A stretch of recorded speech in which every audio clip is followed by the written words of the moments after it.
Welcome to the Mountain Deer Podcast. My name's Rodney Elmer. I'm here with Taylor. How's it going? And we're going to go over a few things. It's that time. It is. And it isn't like we haven't been talking enough for the last few minutes. Oh my God. I got here. So today's Saturday. I got here last night, I think around 9 o'clock. You and I talked till like 1:30 a.m. deer hunting and fish and wildlife and conservation and all that. We get deep into this stuff. I mean, you guys listen to the podcast for a while, but when we're off this and we're just rolling, sometimes it'll be like 5 hours and we're like, no wonder podcasts are way too long. But one of the things that we have been talking about quite a bit is this new like November normal of like 3 weeks of pretty warm weather with not a lot happening, not a lot changing. And at least that's the way it is here in New England. We're getting tons of like sunny bluebird days, kind of still, and it's like early. There's not much movement. It's pre-rut. There's not a lot of like the deer aren't kicking anything up. Plus it's hot, so they're not moving, not seeing much. No wind. And it's that really discouraging. Yeah, it's stale. That discouraging time of the first piece of November, and it just doesn't feel like deer season starts until the snow hits, and that's like a little bit before Thanksgiving. Yep. So then you end up feels like you only get 2.5 weeks of deer hunting, of like good deer hunting, because like we're into tracking, right? And that's what New England's about. So it's like you take the snow out of it, and it's like it doesn't really feel like deer hunting when a lot of times. And we struggled with that ourselves this year. Oh, definitely. Our season starts pretty much with the sticks, right? As soon as the leaves are off, end of October, and all leaves are off, and we're getting into stick season.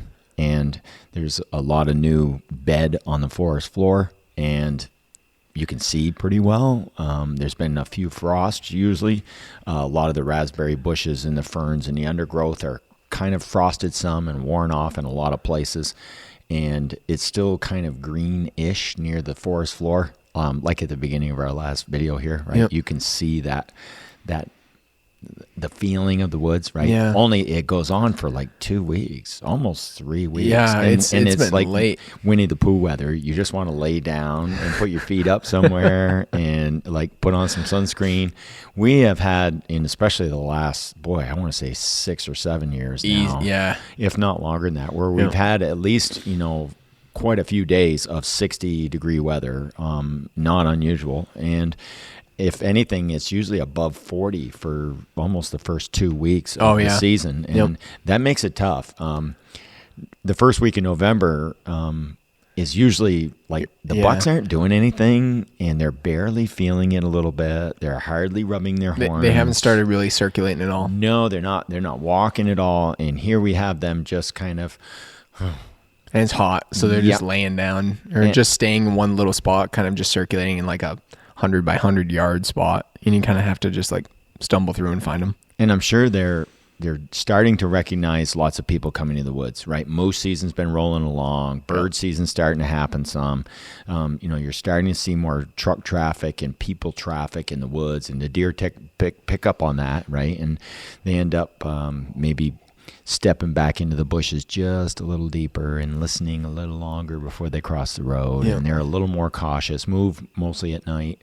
Not a great lot of movement during the day. And if it is and if you do find sign during that first week, they're usually right there someplace. Yeah, they're on top of it. Yeah, they're right there. So that's kind of been one of our first tactics with this warm weather stuff, is to check out brand new dirt.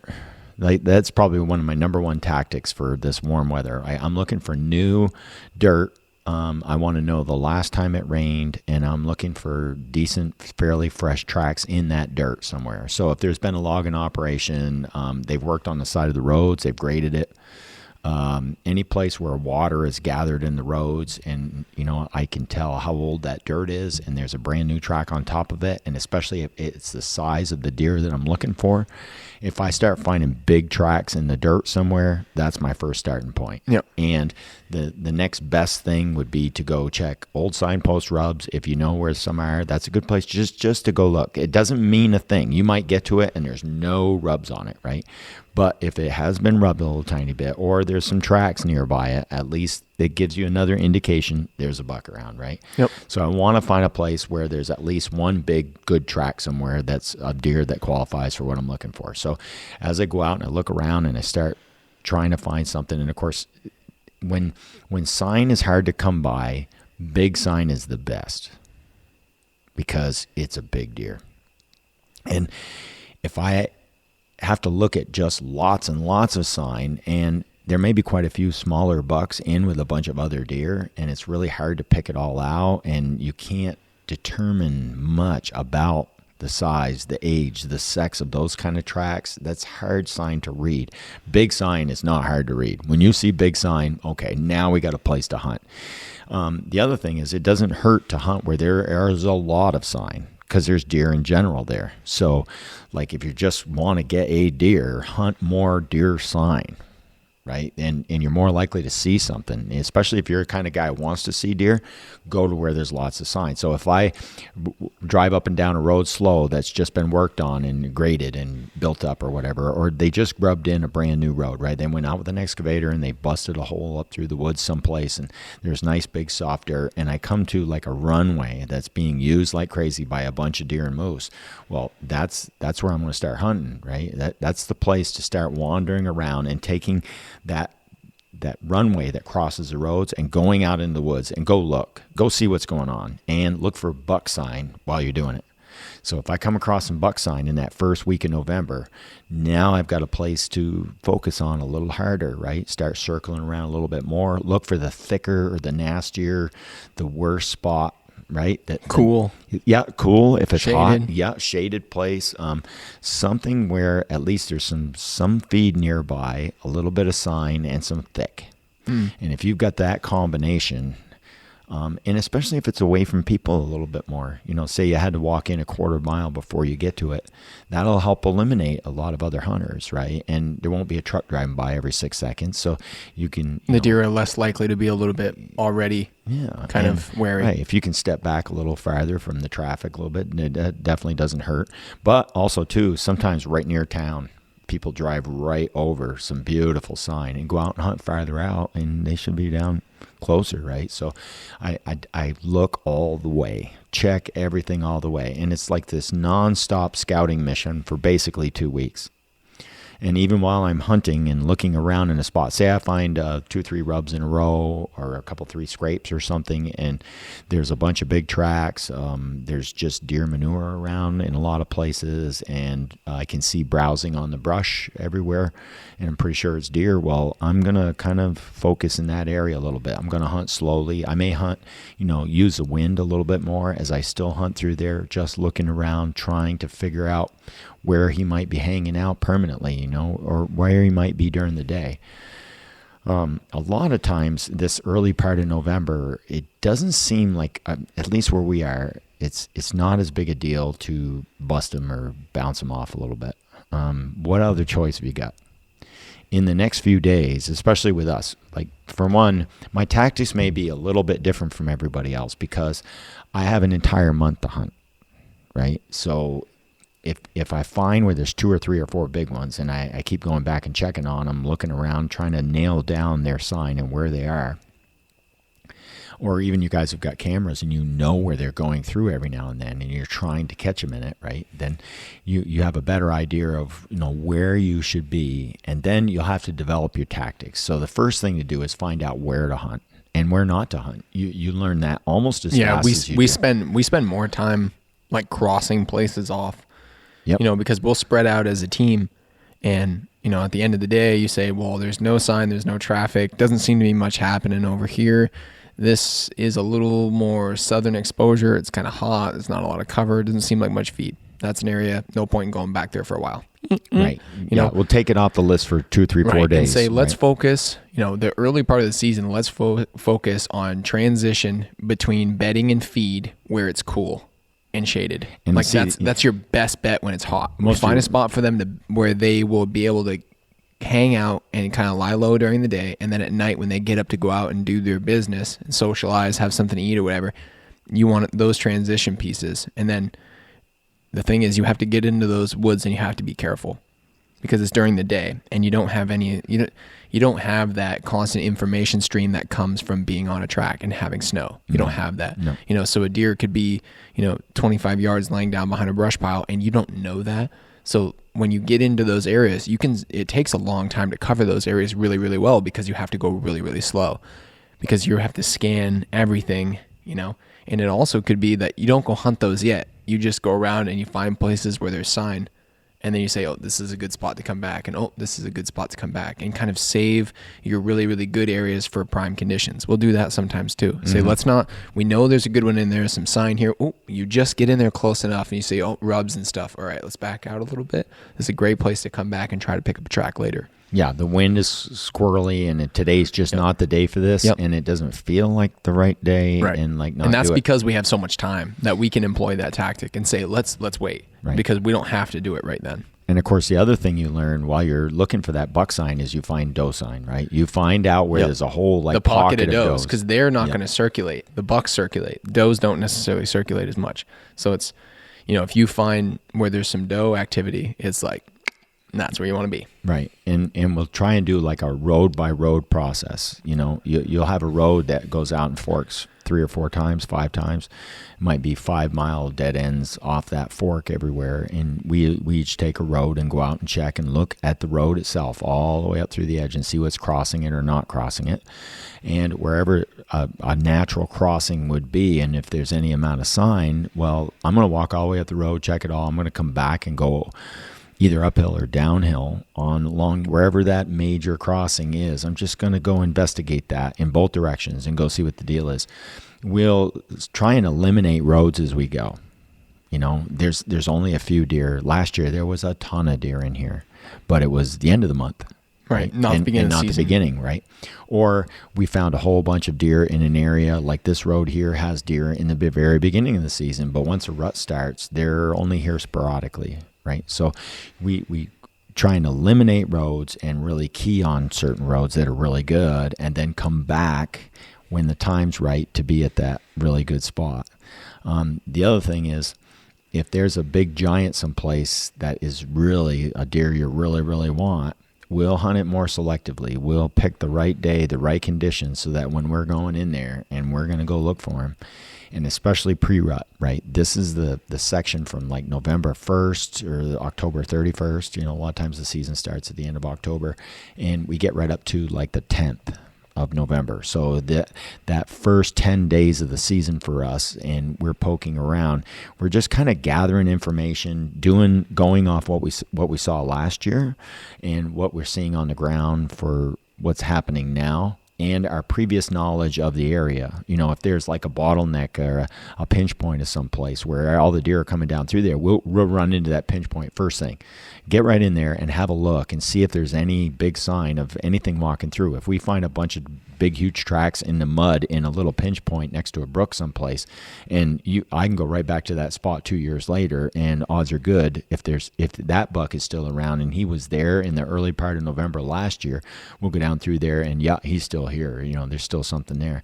Now, sometimes some deer disappear on you from year to year, right? So you go back, look around, and he's dead.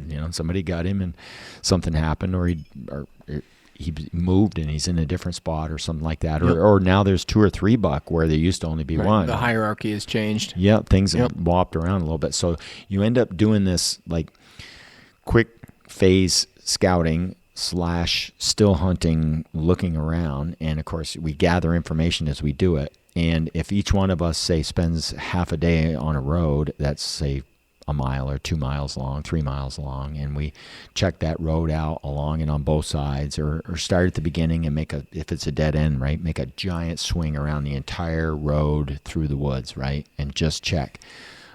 We'll see what there is in general for sign, and if there's a spot that's just absolutely loaded with moose, we take note of that, right, and we tell each other, boy, there's a bunch of moose in here, and there's something over there, and we're all stacking away in our minds each area and what's happening in that area for now.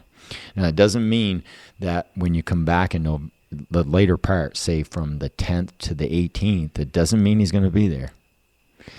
Now, some bucks are homebodies, and they just kind of circle and stay in their area, and they like it. And others are roaming son of a guns, and they may disappear for 2 weeks straight, right? He was there for the first week in November, just couldn't come up with them around the 10th, usually the 10th to the 13th. I shoot a lot of deer right in that when they begin zombie walking phase, right?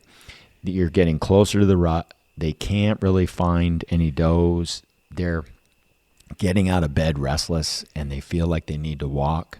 There's a lot of daytime human activity, and they're a little worried about running into people, or they have run into a few people so far. They're taking the same paths over and over. So, that's when you're likely to have a deer walk right up to you. Yeah. Is that like it's starting to happen and the bucks are starting to feel it? So they'll walk their loop and they keep walking the loop, and you're in their spot. And if you're just on a point in that loop, the odds of them walking up to you or pretty you good. Walking up on them or whatever has increased significantly. Yeah, sure. Especially if you know where that loop is. That's super valuable. And then if you're in a spot where the land steers him, say he's got like this loop that he makes and there's 2 or 3 pinch points in that loop, and you just happen to be there and he keeps coming through those spots, just what a place out. To just sit down. You just sit, because this is like, you don't necessarily have to be walking all day to take advantage of any of this. You go out, you do your scouting, you find some good spots, and you just still hunt this tiny little section of woods that there's traffic. Those pinch points, or that he always walks by this spruce and then he fans out and goes over here or whatever. But if he keeps hitting that one spot when you're tracking, the previous year, if there's a buck that always walks right there, like what a great place to sit. If you had to sit anywhere, you might as well sit where there was some activity or there is at least a little bit of sign. Just kind of putter around the woods there and keep your head up. Try to take advantage of the wind if you can, because that, they have everything on you and you don't have much working in your favor. And they're really interested in other bucks. So right? It's like the calling and stuff is a little bit more useful beginning a season like that, before the bucks are really on to does and they're kind of just into each other and they're kind of like, hey, what are you doing? What are you doing? And they're kind of just moseying around. You got anything? Yeah. I don't have anything. You what's got anything? What's up with you? Yeah. Like that's when you can call them in a little bit. You have a chance to kind of pique their interest. Right. You'll see that in the late part of the summer, right? All the little bucks pull into a group in a field, right? And then later on, the bigger ones show up. Hey, what are you boys doing, right? And bucks will gather other bucks from pretty much, August, mid-August, all the way right through till just about time when things get real serious, right? And even then, they might bunch up on the first few does too, right? You get that first doe or two that's in an area that comes into heat, and she's got 3 buck on her. By a day and a half, she's managed to gather up a couple 3 buck, and they're all kind of on it. So like what we're looking for, especially in that November 10th, when you get to the beginning of the circulation of them, and they want to get on their feet, they want to get moving, they'll go into thick, nasty areas, sometimes with no other deer around, and they just feel they need to walk. So they'll be just doing this zombie walk, nice and slow and easy. And you'll start seeing it on the trail cameras, everybody's trail camera footage and stuff like that. You don't even need your own cameras. You can watch everyone else's cameras, and they'll be putting out footage of bucks that just went walking by their cameras, day or night. And you can tell, night or day, and you'll know that lets you know that they're starting to circulate and go. And as soon as you start seeing that on a wide basis, then pretty much they'll be walking all the time. And that should help keep your spirits up in that really bad warm weather. Because they can just walk right up to you. Right, because from like the 10th to the 18th, they are going to be moving. And the real big ones, they don't almost never lay down. We went like a 4 or 5 day period when we had snow then, and the bucks never laid down. We never saw a buck bed for 3 or 4 days. Bed. Not even one buck bed in 3 or 4 days, yeah. and some of them we followed them a long Of course, ways. The structure of where we're hunting too also has to be taken into account on that, because low doe population, they're not hanging out with them. No, they're not hanging out. There's very few, so they're circulating, they're walking. None of them are in heat quite yet, and the area is pretty big that they have to go. So you won't if they do lay down, the odds of you landing on the buck bed are pretty low, just because he has to walk so far just to run into other deer. That does have to be taken into account. And the other thing is, like, a buck will find another buck. He's more likely to find another buck and then go push him or go see what he's up to. Some little ones will follow a big one. Go sniff him and check him out. Yeah. Have you got anything going on? He'll come up behind it and then just kind of jump off. If it's a big one and he doesn't like this other big one and he wants to get rid of him, right? So we see a lot of posturing, a lot of bucks following other bucks.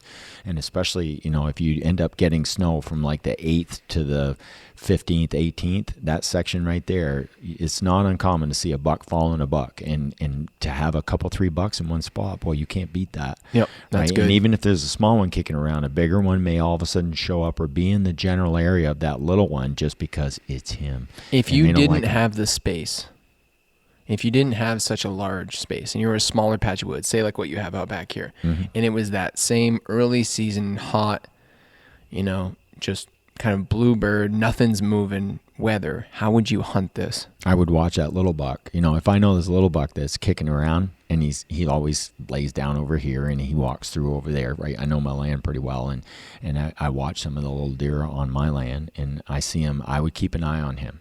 And in the evenings when he's relaxed and feeding and he's smelling like a buck, and it is the rut just a little bit almost, right?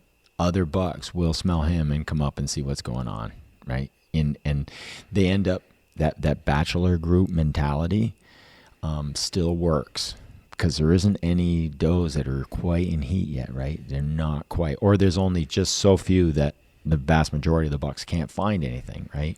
So I'm sure there's plenty of doe that get bred in October. There's quite a few that are probably bred in the first week in November, but in general, the vast majority of them aren't in yet. And your local deer probably doesn't have a doe with them quite yet. So when the vast majority of them do seem to come into heat, especially here in Vermont with our latitude and everything, it's usually around November 22nd is like peak rut for us, where there's lots and lots of the highest numbers of does in heat on the land at once, because all the fawn ages, when the biologists check the fawn sizes and they go back from roadkill in the spring, right? They go back and they see when that fawn first started. It's usually around, just before Thanksgiving, from the 20th to the 24th, right in that ballpark. How would you hunt a small patch of land that you haven't been to yet? Would you do the same thing where you would kind of go around the outside, see what kind of sign there is? I would. I'd start on the downwind side. I try not to disturb things too much because it is a small patch of land, right? You don't want to kick them off it. You hope that they're right there someplace. So I would take the border on the downwind side of the property that I could, and I'd start my investigation on the farthest downwind side, nice and slow and easy. And I would work that border and see where they leave along that border. If they leave or enter the property. Looking for runways. Right. Say you have normally like a west to east, right? I'm going to start on the east side of the property, because if the wind blows from the west to the east, I want to start on the downwind side, the east side, and I'm going to swing that property line on the east side and just check that. And if I'm not finding too much, well, then I'll move in some, like go on the back side of it, right? Work my way up the back side, just part way, say a third of the way, and then cut across and come back towards the south side, straight across, north-south. I'd try and travel through it a little north-south if the wind blows that way. And I would also follow the terrain, that whatever edge there was that would be productive, right? Most of the time, deer are animals of an edge. So say you had a field in it, right? I would take the edge of the wood line, stay a little hidden, but work the edge of the field and see what's up, and start with the downwind side, right? So that you're not disturbing things. And if you do disturb it, you disturb it into the upwind, and it doesn't know you're there, right? It doesn't know who you are, it doesn't get a smell on you, and can't put a smell and a person together and understand that's. And then later on, they're going to meet you again, right? Yep. So that's one of the deals with a food plot. You come and go from it all the time, and they know the connection. That's so-and-so, and I know what he smells like. Later on, after you've busted them once or twice, and they're way back in the bushes, and they get one little molecule, and you're not even around, they say, oh, he's by the food plot. Boom. And they don't even have to get anywhere near it. All they've got to be is way down in the woods someplace and happen to pick that up, and they're going to get you. Right. Plus, if the majority of, say, the activity would be happening in the center of your property, say you have like a food plot or something like that, some apple trees, and they're in the middle of your place, and you're on the downwind side of it, the deer are more likely to be there. They're going to be on the downwind side of where most other deer activity or people or disturbances would happen, so that they can smell, hear, and recognize. They can keep up on it. And they can keep up on it. And right. if I come in just behind them, that's the best place. Again, another plus for coming on that downwind side and staying on the east side of things. And I used to do that a lot as a kid, right? You'd go, you knew they were in this little patch, and it doesn't take anything to bust them out of there, but you got to hunt them. Otherwise, they just lay there all day, nothing happens, nobody does anything, and you never even get a crack at them. So in order to do the best you could, and you're by yourself and you don't have a choice, well, I'm just going to take my time and just don't disturb it any more than I have to. Take my time and go extra slow. There's no hurry, especially in a small area that you're in. There's no hurry. So hunt real slow and easy and careful. And early in the day and then late in the afternoon. Yeah. Because and stop a lot. That peak when it's the hottest in the midday and when nothing's really happening, those are the days you don't necessarily want to go in because then you're the only thing moving, and that's kind of, that's when you get busted a lot of the times. You stand out. You stand out a lot when it's crunchy leaves and you're walking through the woods or whatever and you're getting to the spot or whatever. Dead silent. Yeah. Yep. You're best to almost do like bow hunting hours.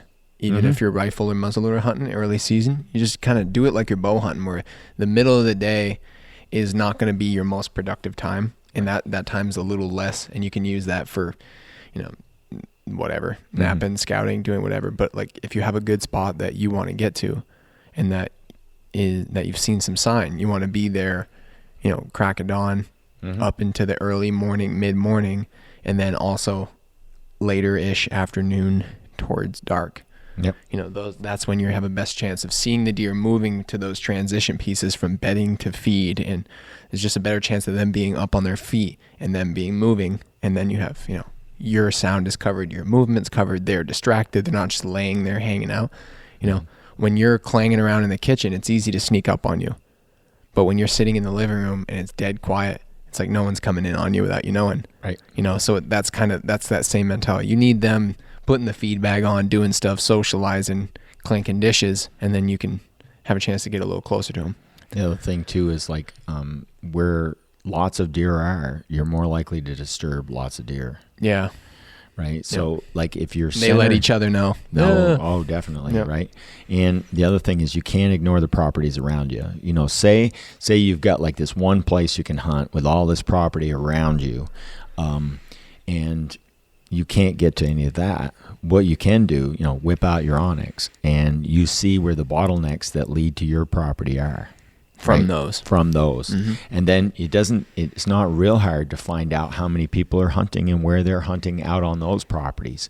And you can tell where the place will need to be. If you say you had to go out real early and get the best pinch point on and off your property first thing, like if you're out west, right, and you're hunting and you've got this property and there's two different bottlenecks of trees that come and go, hedgerows that are connecting you to everything else. Well, those two hedgerows, depending on the wind, it'd be pretty easy to pick one of them hedgerows, be there crack of dawn, and when everybody's heading into their stands, they bust those deer and put them right in your lap, right? So you check out the property around where you can hunt too, and see the characteristics of that will help you make the most of your place that you're going to, right? And that's natural. I mean, we generally do that in New England here all the time because we don't have a choice, right? You have to pay attention to that stuff and make the most of what's going on around you. And, if guys are hunting on a weekend and there's going to be, opener or extra traffic on weekends, then you definitely want to take care of that. So now it starts in pretty much from November 12th on, right, where they're zombie walking nonstop, right? They're on their feet and they're looking, they're thinking about does. They feel they need to find something and they start this walking, just nonstop walking. When it gets into the nonstop walking stage, of course, they're going to be leaving lots of tracks and they'll leave a little bit more sign, but some of them aren't leaving a great lot of sign. They're just going. And some of the real big ones the last few years, they haven't been laying down hardly any sign at all. They're just walking. They never stop. And the ones that we've had in the snow especially have gone a long ways. And sometimes they've gone a long ways nowhere. They're circling around in a swamp. They're on a big steep cliff with no other deer around, and they're just walking. And it's like, why is he up in here? There's nothing in here. You're climbing hand over hand on this giant rock pile, trying to figure out why he's up in there, and he's just strolling around. He's just walking for no reason. And of course, you end up doing a circle thing, right? Round and round, where he's over here, you're over there. And you just can't seem to connect. Yeah, you can't seem to connect. You get wicked discouraged by it, but that doesn't mean that any second you couldn't come around the corner and there's the bugger right there. I think that's the thing that kills most of the energy. And especially when you've already been in the heat for a while, and then you go to this stage. Yeah, and then you're like, you know, the kind of the lull, the bummer is that it gets hot, and you know you're putting up with it, and you're in good spirits for the first week just because it's the excitement of deer season, right? It's deer season, know. And then second week is like, all right, we need something. And of course, a few deer have been shot. You're seeing it. You're seeing it, right? Yeah. And you know they're out there, but you're like, you know, and you're just kind of bumming. We need some snow. And that's we need some snow. Yeah. And that's the stage I think that a lot of people struggle with, because like the average person doesn't shoot a deer every deer season anyway. You know, but it makes it hard to want to do it. When the weather's like that. So like, what do you do to kind of, because you know you can do all the right things and you can kind of like follow the right rules of thumb in general, but when it's taking time to come together, because remember it's effort over time is how you make that kind of happen. How do you keep your spirit up? How do you keep that like it can happen? How do you like not get lost in the of the November normal now?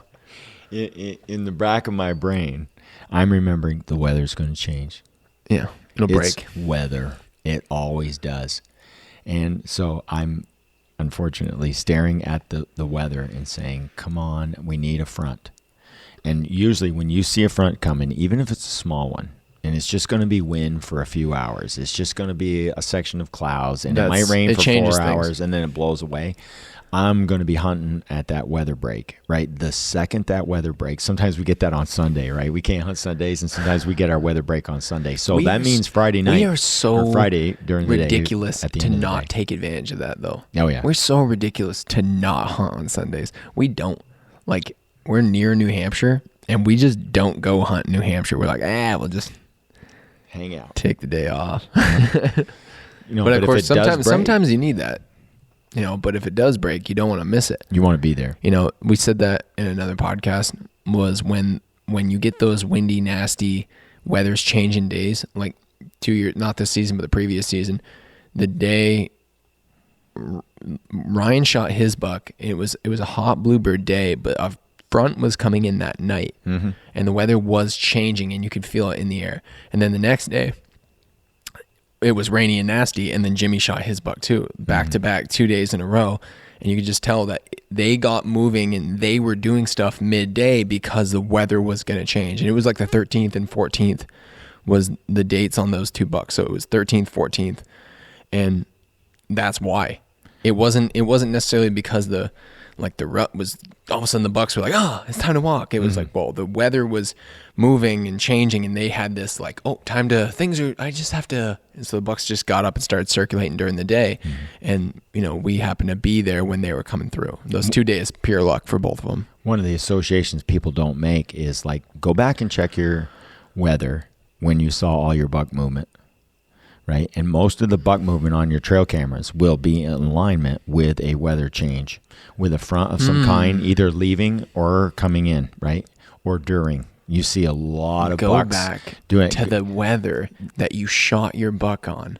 That's right. On that day. Don't think about the day. Think about the weather that the day was on, and then what the weather had done, and then what was about to happen in the weather. And that is, dude. There's some gold there. Right? Yeah, that's a good idea. So and of course, the more you pay attention to that, and you do it over the years, the more you'll know this isn't the right weather. This isn't the right weather. And then when you see, like on your last video, right, the storm clouds, we saw that, right? And we were like, I was in that cut. I was like, yay. here comes the feelings that we're looking for, right? Yeah. We're looking for that. Oh, here it comes, right? And the wind picks up just a little bit. The clouds move in. The sun gets squished a little bit. And the bushes start moving a little bit. And you say, oh, here we go. Tomorrow, right? Don't miss it. Don't miss it. Get out of bed. That's right. Yep. All those things start coming together, and you can actually make the most of it.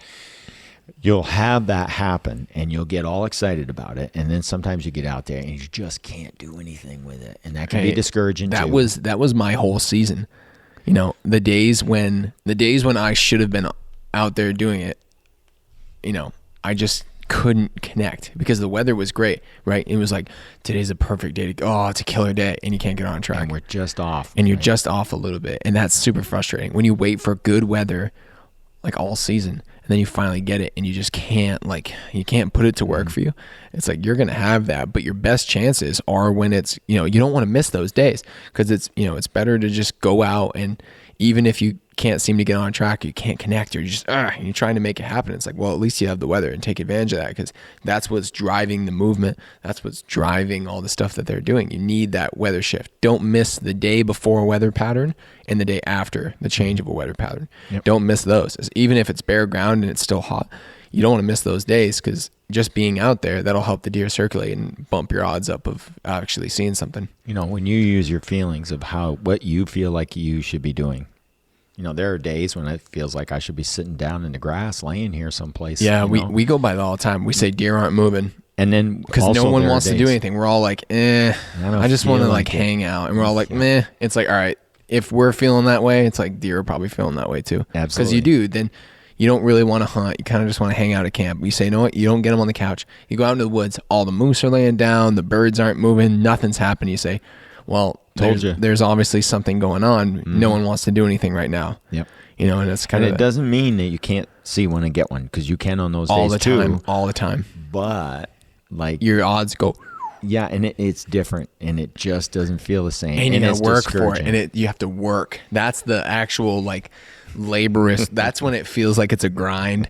Is when you're like, I don't want to hunt, but I know I should, and I do want one, but I don't want to go, but I'm gonna go anyway. And those are the days that a lot of times it pans out. Right. Is because you have to just keep at it. It's that consistency, that effort over time, giving yourself chances. And you know, just because the weather's not good doesn't mean you shouldn't go. And that was one of the things that we've really started to kind of develop, that it's okay that it's 60 degrees, no snow, and sunny with no wind. Like, it's okay that that's the case, because that doesn't mean you can't shoot deer, because we've shot multiple deer on bare ground on those days, and 200 pounders, you know, one every year during that weather stretch. So it's like, there's an area that you can use all the time, that if you're there all the time and you're there on those really bad, don't feel like it days, it seems like you're ruining it.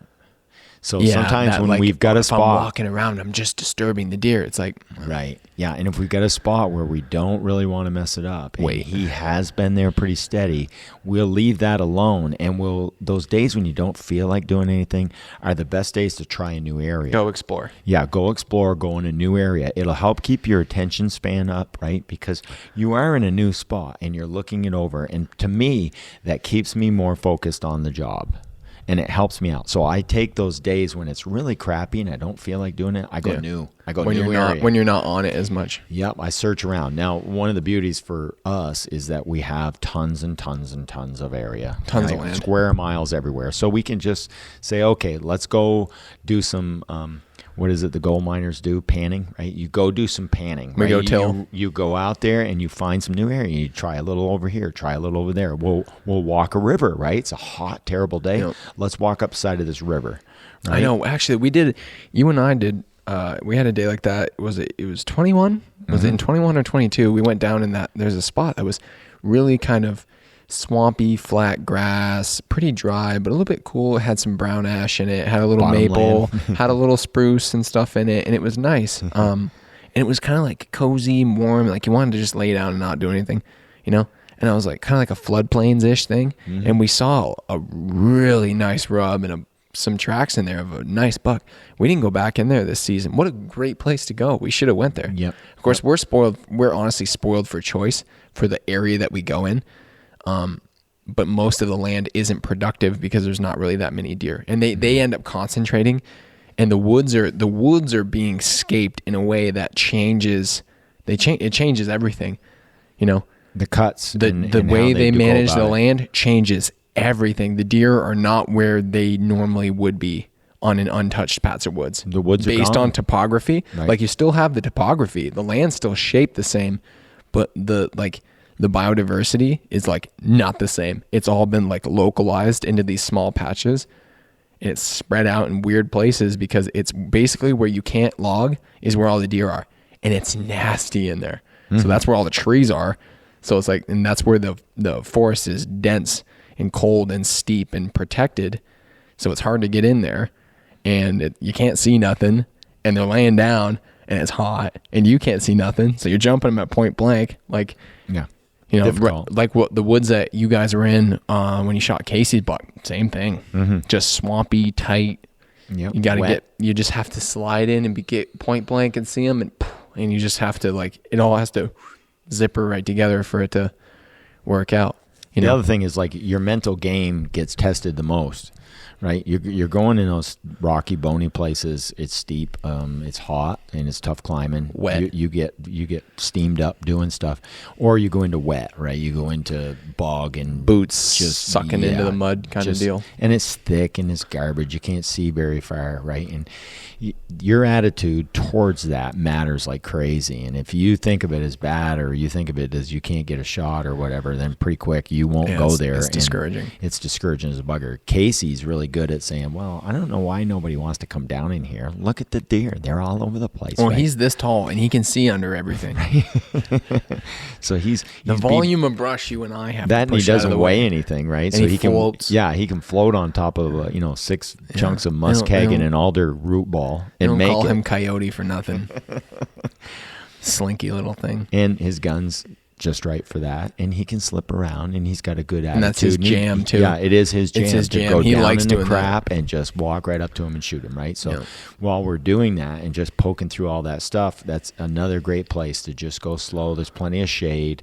Take your time, and you could run into something that's a real wall hanger, and he doesn't even know you're there, Yep. you know? And you can hunt slow and easy. You don't have to get steamed up. Take your time. Take your time and quiet. just keep going. Sometimes it's quiet. Sometimes it's that, like, toothpick stick slide through, snap, snap, snap, snap, snap, snap, on all the little, like, dead spruce limbs. Yep. Oh, some of that woods is tough. There's a lot of sections of Maine that are just thick. It's just tough hunting. You know, it's not that giant, beautiful hardwood dream. See a giant buck walking broadside, slow through the In the open. cathedral. Cathedral that you dream about.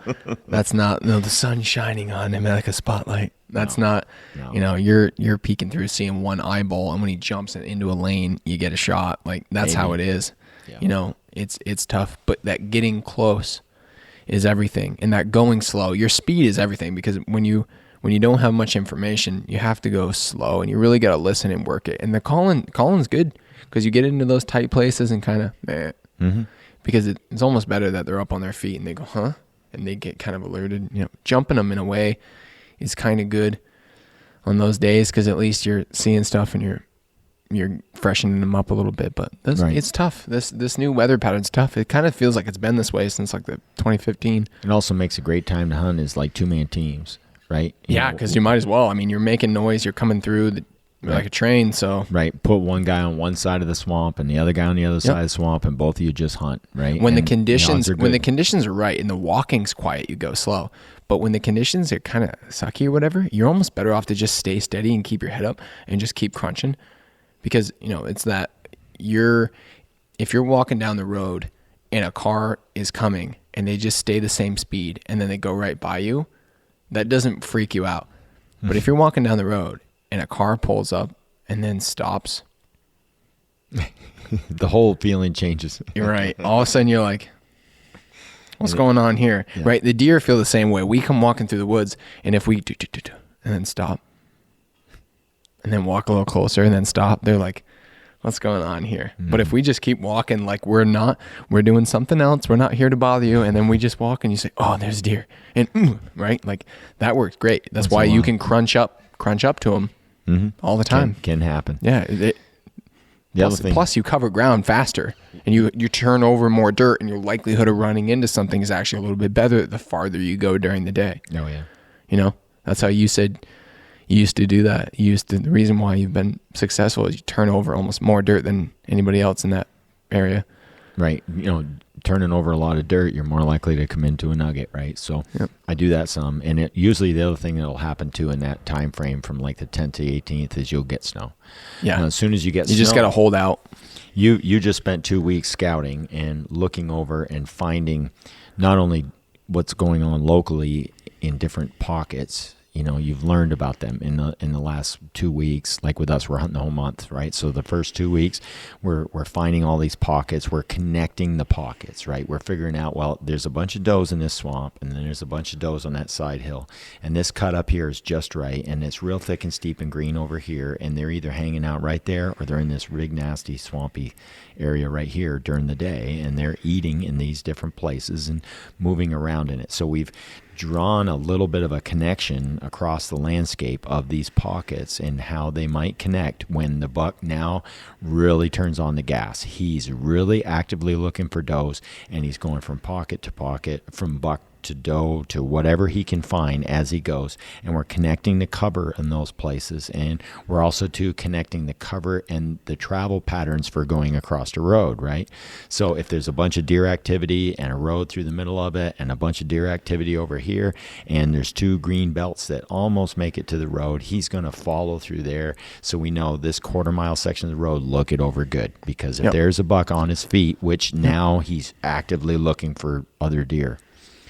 If he manages to find some of those, or you find where he crosses the road, you find where he went over a ridge, right? You walked the top of the ridge, you know, and checked it out just like you were on the road, but you made your own walking road over a cross section of land, right? You just shot across a ridge or along the top of a ridge, and you found where one has gone through, and now he's found something. Now you know, okay, we're going to hunt this area because now we got something, right? And the snow now makes the connection to all those spots. And the other thing too is you're going to find out about all the satellite information you didn't know, because now you're seeing information that was made during the nighttime, during other time frames that you wouldn't have known without snow. Yeah.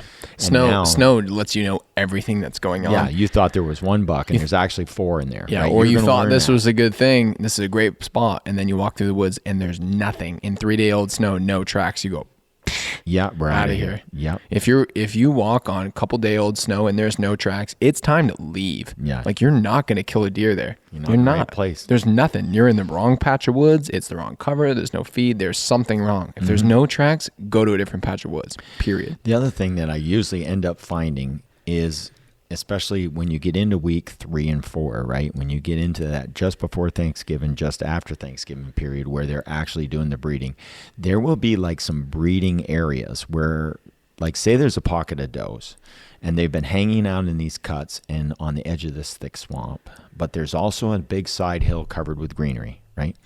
And during the rut, when one of those does is being chased, she runs up into that side hill of greenery, right? And she goes round and round with that buck, right? You will learn these like breeding chase areas.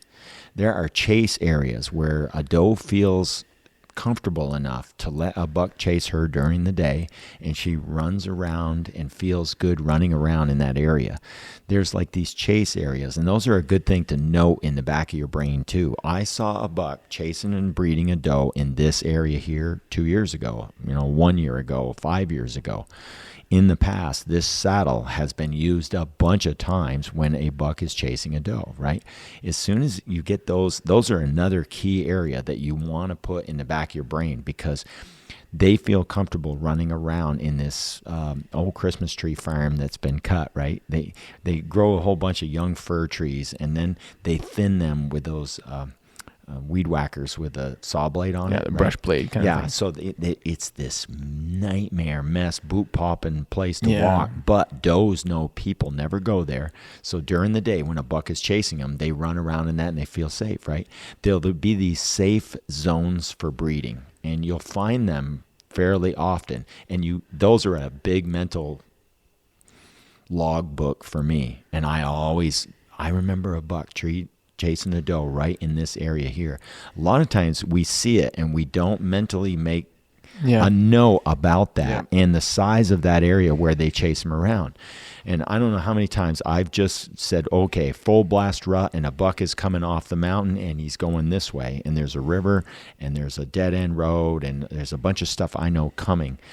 And I, 3 years ago, see 3 different bucks chasing around this doe in this spot over here. And it might very well be the same doe. Does live a long time, right? So she may very well be that same doe that you got a buck off from years ago. She's still alive, still there, and she's in heat today. And she's got a boyfriend, and she's going to run around where she always ran around before, right? You're using the doe's pattern in order to figure out what. And I've had a bunch of different doe where I shot a buck off that same doe year after year, and I would just take the truck, go back, and see if she's got a boyfriend. She lives in this area. She lives between these 2 roads. Yeah, so I not ride a lot the of road. does get shot. Odds are good she's still there. Yep, It's a good doe spot in general. So, if you know where the does are at, man, that saves a lot of time. It And really you know does. where one's living there on a steady basis. You know, I walk through this piece, and there's this doe and fawn every time. Well, that's wonderful information because one of these days she's going to have a boyfriend. So I just come back and I go for a walk up in there. I ride the road. Yep. Oh, she's got a boyfriend today, right? And it's just a little one. Okay. I'll come back in 3 hours, right? You know, she's just got a little buck. So I continue riding down the road, and I go out for an hour and a half riding the truck other places. Am I going to ride back? You bet, because now a big one has found the 2 of them, and he's crossed the road too, right? He came onto her track way over there. Now she's got 2 buck on her, and one of them's a big one, right? So I'm going to use that information to circle back and, let's see what's going on. And because the truck gives you that extra speed of double checking, coming back real easy and seeing. And if all the deer in the morning go from the down to the up, right? So I'm looking for bucks going up. And if I come back in the afternoon and there's a buck going down now, well, must be something was happening up there. Now it's over and he's going down. Well, what's on the other side of the down? I'm going to go out even farther ahead of him and see if he come out of there. And if he hasn't come out of there, and it's even if it's a mile or 2 miles away, there's another dirt road way over there. I'll go ride that real quick and see if he's been through there. Or if it's like a U-shaped bunch of roads cut across the end, right? Do cross sections to check and see if he's in that section of woods or not, and narrow it down. And now I got a place to hunt. Right. Even if it's only for 4 hours at the end of the day. We rode around till noon and couldn't really nail anything, but there is one down here somewhere. Right. Now I'll spend my afternoon just looking around in there, even if it was bare ground, and say the snow rotted off, right? Halfway through the day, snow rotted off. Well, I'm going to go down in there. Yep. Yep. That's a great idea. And, of course, then it's the rut. And, like, all the rules are off. You just go with what you got. And you use your past information to connect the dots as best you can. You try and line up with that buck where he is at the day. If he happens to have nothing and he's got this little area, like he's a homebody, and he hangs out on the side of this mountain when he's bored and he can't find anything, that's where you find him. You're going to want to go hunt there, right?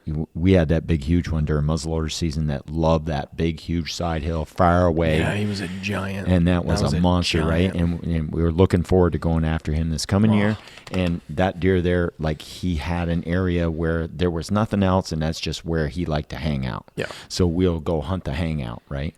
And look for him that day in the fresh snow. You can do what you can do, even if you have to go on an old track and look around and see if you can pick up a new one off that, if you have nothing else in that general area, because that's where he likes to be. Right. Then, of course, the rut ends or starts winding down. You're getting into muzzleloader season. He's a little more feed, and he's tired. He feed, lay down, get up, feed, lay down, get up, second or third bed. That's the best time of year. You can really get on a big buck, and your odds of closing it are really, really good. Of course, his weight won't be the same. He'll be a little bit lighter, but that doesn't mean nothing when he's a 5-year-old. Right? People get so hung up on 200, right? 200 is kind of like the standard number of what we consider a big, mature buck, right? But it's like if you shoot 195 pound buck the last couple of days of deer season, you've got your patch buck. That's a huge deer. He's huge. You know what I mean? Stop with this. He probably lost 7 pounds a week for 5 weeks. Oh yeah, right? he's probably That was 220. huge. Like give yourself kind of a break. Stop measuring the deer by the weight. Like muzzleloader, you see a ton of that. They're like, he's not 200. It's like, dude, end of season, he's 180 something pounds. That's a big buck. That's a 200-pound buck. You shot a patch buck. Relax. Oh yeah. People get hung up on that, but And you get the opposite, right? First week of the season, you shoot a 4-pointer and he weighs 200 pounds. yeah, like Right. Ryan's, Casey. Casey's great at that. 222 and a young deer. Solo was Same thing. Solo. 200. Yeah, he was 200 and something, And and that he was a real 4-pointer. young deer. Gruntbuck's wasn't that old. He was a 4-year-old maybe, Yeah, and he 3. and he was early season too. Like your best chance to shoot a giant is early season, but a lot of times, like we're saying, the weather doesn't cooperate. So you really just have to put some boots on the ground and share the information. The thing that gives us kind of the most early season success when the weather's not so great and the rut's not going is the fact that we share information so readily. I It's love so it. available. I love when I go to a check station and I see 200 pounders, and then I see almost the same number of 190 pounders. Yeah. Right? If you see 5 200 pounders and then there's 8 or 9 190 pounders, oh, that's good. That's really good, right? I love those 190s. I consider them 200s, right? Because like, what's 4 or 5 pounds, right? That's Yeah. nothing. That's No. nothing. That's a week of And time. it might not be like official, but it doesn't matter. It's a week. It's still still close. a giant Yeah, buck, yeah, and you still you can still, if you go out and you track down a deer and you shoot one where we are, you've done something. Mm-hmm. And if you can do it on bare ground, that's even more so. That means that you're in the right spot. You know something. And just going to the right patch of woods and messing around there increases your odds. And if you have to flip-flop and mess around, just use what you've learned in the past seasons, and you have to just put some time in. Yep. You have, because you don't have that string. You don't have the tracks that lead you to the perfect spot to follow them. You just have to kind of go about your feelings and learn the woods. When you're on the track late season, or when you're on the track at all, do your best to also take some mental notes of the kinds of woods to walk in and where they're circulating. Because then you just go where you think there would be a track if there would be snow. You say, if I'm here, where would the buck walk through the woods if he was walking through here? Use your previous experience on tracks and just walk in that kind of The manner. only other real factor is when the snow gets deep, right, and everything heads for town or everything heads for the yards, right? Come out of the mountains. Where we are, yards are a bigger deal, and the deer really pour along certain routes to get down to where they need to get. They're not necessarily all walking on the same trail like a bunch of bison, but in general, they'll use that landscape to get down into an area and work their way up a valley to spend the winter. So as soon as they really, every deer track in the land seems to be heading in a certain direction, it's like, oh, okay, now we're going to check where they're making it down through there and keep cutting across. Look for those where pinch they're coming points. from, and pick out a pinch point and try and hit them before they get to the yards, or start at the yards and work your way backwards into the woods along the most, active incoming trails, and a lot of times that's where those bucks will be showing up, and especially at night they'll be working those, and they'll come down and then go back out, and they'll come down and go back out, right? They won't. The bigger, nicer bucks are kind of the last ones to show up at the yard, but as they come down, they're circulating like sharks, checking everything that's coming in. They're checking all the pinch points for tracks too. Right, they're they're still doing the checking same for thing. does, because Yes. maybe there's one that needs to be bred and I can find her. Right, and they've also been at it for a while, so they're more efficient at it, and they're right on. They're top feeling of it. Yep. So that's kind The of last. I the want to go thing. back to this one last thing, and that is people in the woods early season. We actually love a lot of hunters in the woods early season, and what that does is it gets the deer moving. It makes them a little bit more on edge, but they're moving because you have where we are. We have such a vast area with a lower deer population, and if they're moving, we want that. We want people there. We want them deer moving. Get them up out of bed. We want to see them. And we had that in the in a video we did where it was getting hot. It was right after you shot your buck. All right. It was either right after or right before. Right I think before. it was the day. It was the day before. It was the day before, because that was when I went up in the greenery and we were like, oh, they're all in the greenery, right? And it was that we all kind of had our moment with the camera, and we set it up, and I was like, man, you just have to keep going. You got to keep your chin up. You just gotta you gotta look for the good patches of woods, and put your boots on the ground. You'll run into them, And then you and Jimmy were like, we need some people out here. It's hot. No one wants to move. The deer don't want to move, and you can miss them so easily. Oh, yeah. Walk right by each They other. can just lay there and let you go by, and you would never know because they're brown, laying in brown brush, and nothing's happening, and they just let you walk by, and you're screwed, right?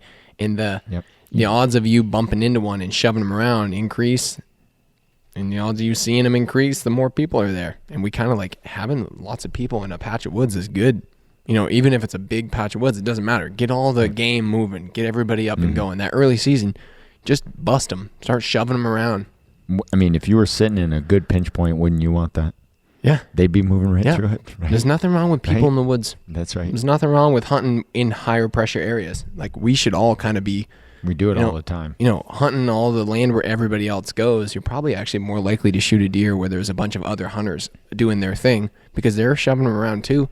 Just like the wind blows and their scent carries to the deer, even if they're not moving, the deer go, ooh, let's leave. And they kind of leave, head down, and then they run right into you. And the dude, he never knew he jumped into you, but by him being there, it got the deer moving.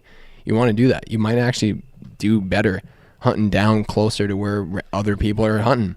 And generally, people don't shoot a lot of big buck. Not that's really. That's why there's one in every chunk of woods. No matter how hard you hunt, there's always one left, right? And all them racks up on the wall were all beautiful deer the year before, and nobody got them. Yep. Right? It happens all the time. There's tons of big buck that nobody shot. The turnover. That's right. Thank God, right? But that's what keeps you going every year. Yep. If we could increase the number of buck on the land, then there'd be even more.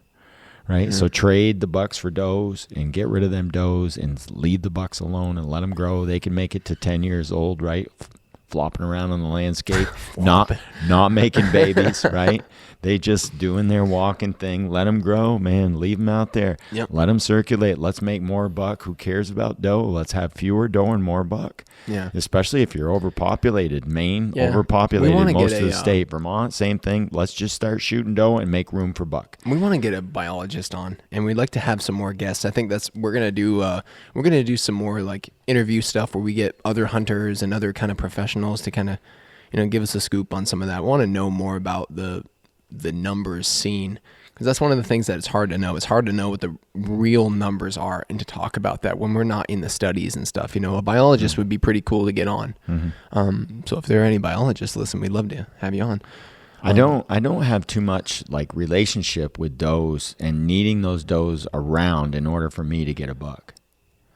Like, I'm not because depending all you on my need... local doe because she's going to draw in a buck. Well, the odds of me being around when she's there and she's in heat and having a buck on her and me getting a buck off her, the odds of that are like about zip from us. So like probably. Well, they are, but they're also not though, because that's a tactic he said you would use. I if would. you knew there was a local doe, then I would, but again, that's not what you're banking on. No, I'm not banking on that. If it happens, great, right? So and I if would you go can do from it, pocket great, to pocket and go check it. But like this method of hunting is I'm always minimalistic, where all you need is his track, and you don't need anything else. There's nothing else that you rely on other than a deer track. If you have a deer track, you can shoot a deer, and you don't need anything else. That's it. You just walk up and shoot him. If he stops, you're gonna catch him. And that's all you need. And if he doesn't, you ain't gonna.